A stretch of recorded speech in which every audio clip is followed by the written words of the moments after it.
கொள்கை தலைவராக டாக்டர் அம்பேத்கரை ஏற்றுக்கொண்டவர், எல்லோருக்குமான தலைவர் அம்பேத்கர் நூலை வெளியிட்டவர். அவரை சிறப்புரை ஆற்ற அழைக்க வேண்டாமா? தமிழக வெற்றி கழகத்தின் தலைவர் திரு விஜய் அவர்களை அழைக்கிறோம். Sir, please join us sir.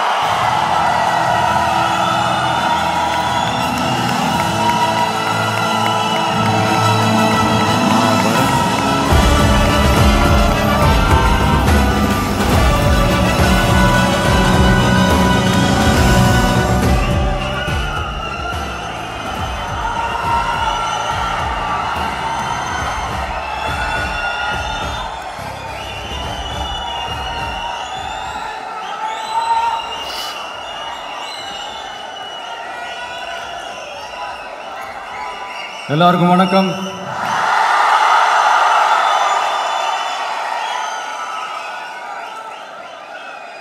அண்ணல் அம்பேத்கர் அவர்களுடைய இந்த நூல் வெளியீட்டு விழாவில் கலந்துக்கிறது, அதுவும் இந்த முக்கியமான நாளில் கலந்துக்கிறது எனக்கு கிடைச்ச மிகப்பெரிய ஒரு வரமாக நான் நினைக்கிறேன்.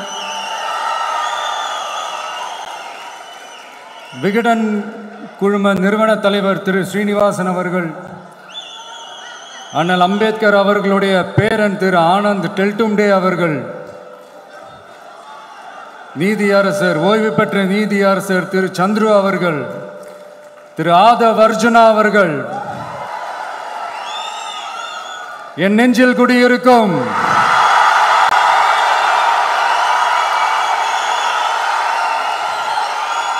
என்னுடைய நண்பா நண்பிகள், தோழா தோழிகள்,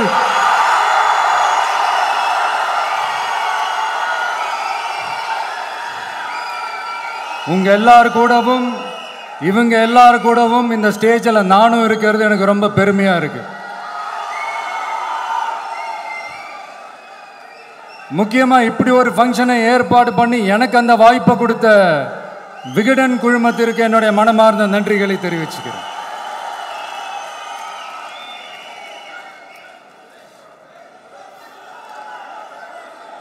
இன்னைக்கும் நிறைய பேர்கிட்ட உங்கள் ஃபேவரட்டான ஹாலிடே டெஸ்டினேஷன் எதுன்னு கேட்டிங்கன்னா நியூயார்க் சிட்டின்னு சொல்லுவாங்க. ஏன்னா அங்கே போய் ஒரு 2-3 நாள் தங்கிட்டு வர்றதே அது ஒரு பெரிய ஸ்டேட்டஸாகவும் ஒரு பெரிய அச்சீவ்மெண்ட்டாகவும் நினைப்பாங்க. ஆனால் 100 வருஷத்துக்கு முன்னாடியே நியூயார்க்லாம் போய் அங்கே உலக புகழ் பெற்ற கொலம்பியா யூனிவர்சிட்டியிலலாம் போய் படித்து டாக்டர் பட்டம் வாங்கி சாதித்த ஒரு அசாத்திய மாணவர் ஒருத்தர் இருந்தார். அது கூட பெருசு இல்லை, அவர் எந்த சூழ்நிலையில் அங்கே போய் படித்து சாதிச்சாருன்றதான் மிகப்பெரிய விஷயம். அன்னைக்கு அந்த மாணவரை, நீ இந்த சாதியில் பிறந்திருக்கிற, உனக்கெல்லாம் படிக்கிறதுக்கெல்லாம் தகுதி இல்லை, நீ எல்லாம் எதுக்கு ஸ்கூலுக்கு வர, அப்படி இப்படின்ட்டு அவர் வாழ்கிற சமூகமே அவரை தடுத்துச்சு. அதையும் மீறி அந்த மாணவர் பள்ளிக்கூடம் போனால் சக மாணவர்களுடன் சரிசமாக உட்கார்ந்து படிக்க அவருக்கு அனுமதி இல்லை. தாக எடுத்தா தண்ணி கூட குடிக்க முடியல. அப்படி அத்தனை சக்திகளும் அவருக்கு எதிராக இருந்தது. ஆனால் ஒரே ஒரு சக்தி மட்டும்தான், நீ படி, எத்தனை தடைகள் வந்தாலும் படி, தொடர்ந்து படி அப்படின்னு சொல்லிக்கிட்டே இருந்தது. அதுதான் அந்த மாணவருக்குள்ள இருந்த அந்த வைராக்கியம். அந்த சின்ன வயசுல அந்த மாணவருக்குள்ள எப்படி அப்படி ஒரு வைராக்கியம் வந்துச்சுன்னு நினைச்சு பார்க்கும்போது உண்மையிலே பிரமிப்பாக தான் இருந்துச்சு. அந்த வைராக்கியம் தான் அந்த மாணவரை பிற்காலத்தில் இந்த நாட்டோட ஒரு தலை சிறந்த இன்டெலெக்சுவலாக டிரான்ஸ்ஃபார்ம் ஆகிறதுக்கும் காரணமாக இருந்துச்சு. எனக்கு தெரிஞ்ச உலக வரலாற்றிலே இப்படி ஒரு டிரான்ஸ்ஃபர்மேஷனை யாரும் பார்த்துருக்க மாட்டாங்க. அந்த மாணவர் வேற யாரும் இல்லை, நம்மளுடைய அண்ணல் அம்பேத்கர் அவர்கள் தான்.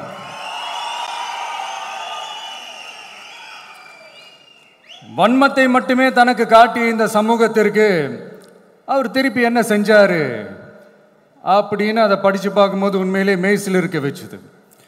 பிறப்பால் நாம் அனைவரும் சமம், நீ எந்த சாதியில் பிறந்திருந்தாலும் எந்த மதத்தை பின்பற்றினாலும் சட்டத்தின் முன் நாம் அனைவரும் சமம் அப்படிங்கிற ஒரு உயரிய கோட்பாட்டை உறுதி செய்யும் நம் நாட்டின் அரசியல் சாசன சட்டத்தை வழங்கி நம்ம நாட்டில் இருக்கிற எல்லாருக்குமே ஒரு பெருமை தேடி தந்தவர். இன்னைக்கு ரிலீஸ் பண்ற இந்த புக்கில் எல்லோருக்குமான தலைவர் அம்பேத்கர் அப்படின்ற அந்த புக்கில் ஒரு 100க்கும் மேற்பட்ட கட்டுரைகள், நேர்காணல்கள் எல்லாமே இருக்குது. அதில் என்ன ரொம்ப யோசிக்க வச்சது அவர் எழுதின அந்த பயோகிராஃபி தான். வெயிட்டிங் ஃபார் அ வீசான்னு சொல்லி அதுக்கு தலைப்பு வச்சுருந்தார். அதில் அவர் லைஃப்பில் ஃபேஸ் பண்ண விஷயங்கள், அவரை பாதித்த விஷயங்கள் எல்லாமே கிட்டத்தட்ட ஒரு 6 சம்பவங்கள் பற்றி அதில் குறிப்பிட்டிருந்தார். அதில் ஒரு 2 விஷயம் என்னை ரொம்ப பாதித்தது என்னென்னா, அதில் ஒன்று, அவருக்கு 9 இயர்ஸாக இருக்கும்போது அவரும் அவருடைய பிரதரும் வெளியூரில் இருக்கிற அவங்க அப்பாவை பார்க்குறதுக்காக போகிறாங்க. அப்போ ட்ரெயின்லேருந்து இறங்கி இந்த மாட்டு வண்டிக்காக வெயிட் பண்ணிகிட்டு இருக்கும்போது ஒருத்தர் கூட அவங்கள ஏற்றிட்டு போகிறதுக்கு தயாராக இல்லை. ஏன்னா அந்தளவுக்கு தீண்டாமை கொடுமை. அப்புறம் கொஞ்சம் எக்ஸ்ட்ரா பணம் காசெல்லாம் கொடுக்குறோன்னு ஒரு வண்டிக்காரர் ஒத்துக்கிறார். அப்போ கூட அந்த வண்டிக்காரர் என்ன பண்ணுறாருன்னா, அந்த பசங்களை வண்டி ஓட்ட சொல்லிட்டு இவர் தீட்டு பட்டுடும்னு சொல்லி வண்டியில் ஏறாமல் நடந்து போகிறார். அந்த நாள் முழுக்க அந்த பசங்களுக்கு குடிக்க தண்ணி கூட கொடுக்காம அந்த டிராவல் எவ்வளவு கொடுமையாக இருந்துச்சுன்னு சொல்லி அதில் மென்ஷன் பண்ணியிருந்தார். 2வது, அதே அம்பேத்கர் அவர்கள் அமெரிக்கா, பிரிட்டன்லலாம் போய் படித்து டாக்டர் பட்டம்லாம் வாங்கி சாதிச்சு ஒரு பெரிய வழக்கறிஞராக இந்தியாவுக்கு திரும்ப வராரு. அப்போ மும்பைக்கு பக்கத்தில் ஒரு கிராமத்துக்கு அவரை கூப்பிடுறாங்க. அப்போ அவர் ஒரு அரசாங்க பொறுப்பில் இருக்கிறார். அந்த கிராமத்துக்காரங்க ஒரு வண்டியை ஒன்று ஏற்பாடு பண்ணி அவரை கூட்டிகிட்டு வரணும்னு நினைக்கிறாங்க. ஆனால் அந்த வண்டி ஓட்டுறவர் அவருக்கு சமமாக உட்காந்து வண்டி ஓட்டுறதுக்கு யோசிக்கிறார், மறுக்கிறார். ஒரு லண்டனுக்கு போய் ஒரு பாரிஸ்டர் பட்டம் வாங்கிய அம்பேத்கரை விட ஒரு வண்டி ஓட்டுறவர் தன்னை உயர்ந்தவனாக நினைக்கிறார். அதுதான் அந்த சமூக கொடுமை தான் அவரை சமத்துவத்துக்காக போராட வச்சுது. எனக்கு ஒரு டவுட்டுங்க, இன்னைக்கு திரு அம்பேத்கர் அவர்கள் உயிரோடு இருந்திருந்தா என்ன நினைப்பாரு?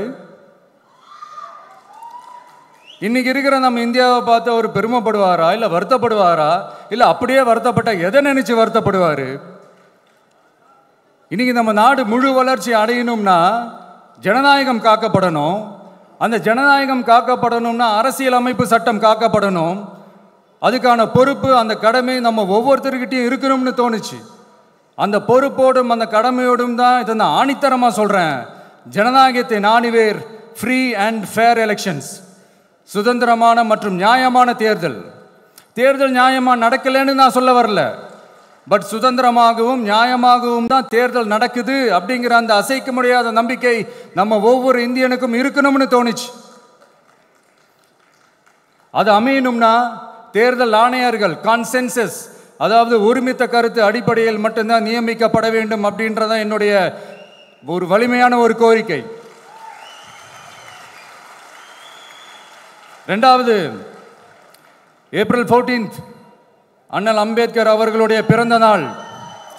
அன்னைக்கு தான் நம்ம ஒட்டுமொத்த இந்தியர்களுக்குமான ஜனநாயக உரிமைகள் பிறந்த தினம். அதனால் அந்த டேட்டை இந்தியாவோட ஜனநாயக உரிமைகள் தினமாக அறிவிக்கணும்.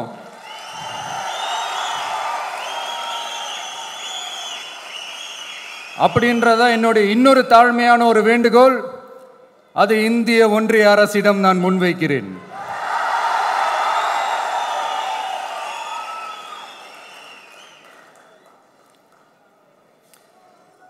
அம்பேத்கர் அவர்களை பற்றி யோசிக்கும் போது கண்டிப்பாக சட்டம் ஒழுங்கு, சமூக நீதியை பற்றி யோசிக்காமல் இருக்கவே முடியாது. இன்றைக்கும் மணிப்பூரில் என்ன நடக்குதுன்னு நம்ம எல்லாருக்குமே தெரியும்.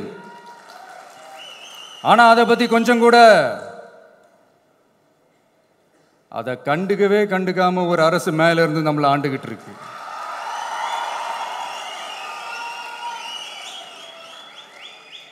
சரி, அங்கதான் அந்த அரசு அப்படி இருக்குன்னா இங்க இருக்கிற அரசு எப்படி இருக்கு?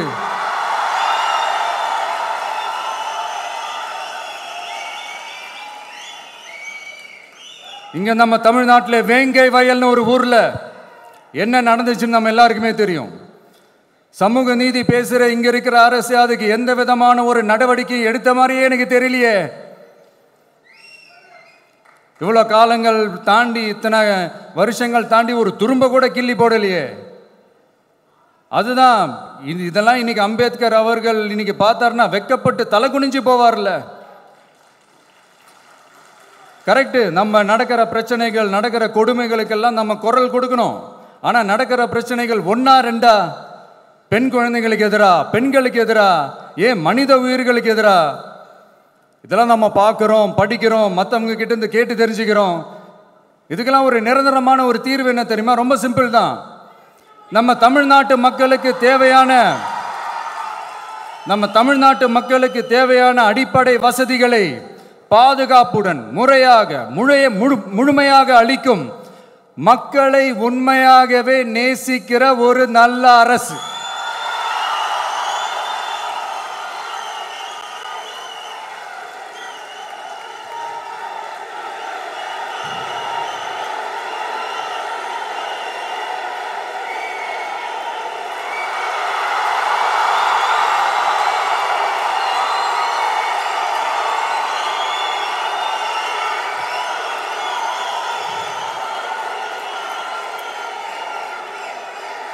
அதான் சொன்னேன், இது அமைஞ்சிட்டாலே போதும், அதான் ரொம்ப சிம்பிள்னு சொன்னேன். அதனால இங்க டெய்லி நடக்கிற பிரச்சனைகளுக்கு சம்பிரதாயத்துக்காக ட்வீட் போடுறதும், சம்பிரதாயத்துக்காக அறிக்கை விடுறதும், சம்பிரதாயத்துக்காக நானும் மக்களா இருக்கிறேன்னு காட்டிக்கிறதும், சம்பிரதாயத்துக்காக மழை தண்ணியில் நின்று போட்டோ எடுக்கிறதும்,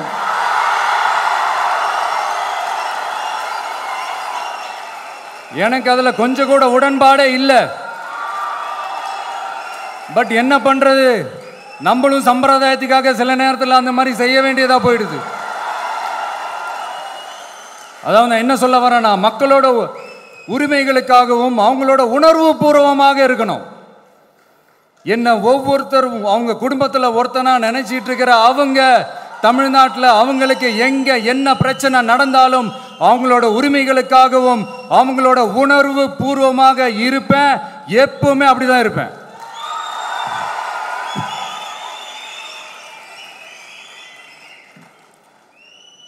மக்கள் உணர்வுகளை மதிக்க தெரியாத, மக்களுக்கு அடிப்படை சமூக நீதியான பாதுகாப்பை கூட உறுதி செய்ய இயலாத, கூட்டணி கணக்குகளை மட்டுமே நம்பி இருமாப்புடன் 200 வெல்வோம்,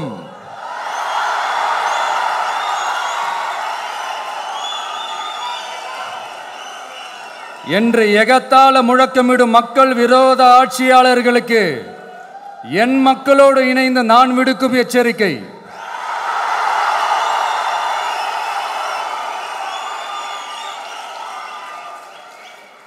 நீங்க உங்களோட சுயநலனுக்காக பல வழிகளில் பாதுகாத்து வரும் உங்கள் கூட்டணி கணக்குகள் அனைத்தும் 2026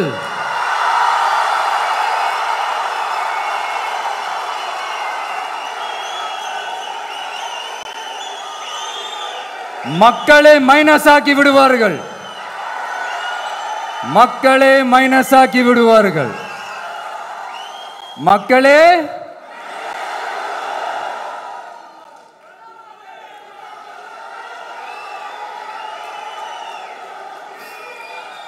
எனக்கு இந்த வாய்ப்பு கொடுத்த விகடன் குழுமத்திற்கும் வந்திருக்கும் பெரியோர்களுக்கும் சான்றோர்களுக்கும் மீண்டும் என்னுடைய வணக்கங்கள், மீண்டும் என்னுடைய நன்றிகள். கடைசியா ஒரே ஒரு விஷயம், விடுதலை சிறுத்தைகள் தலைவர் திரு தோல் திருமாவளவன் அவர்கள்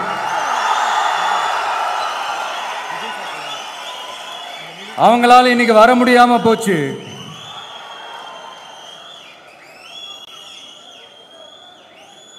அம்பேத்கர் அவர்களுடைய புத்தக வெளியீட்டு விழாவிற்கு கூட அவரால் கலந்துக்க முடியாத அளவிற்கு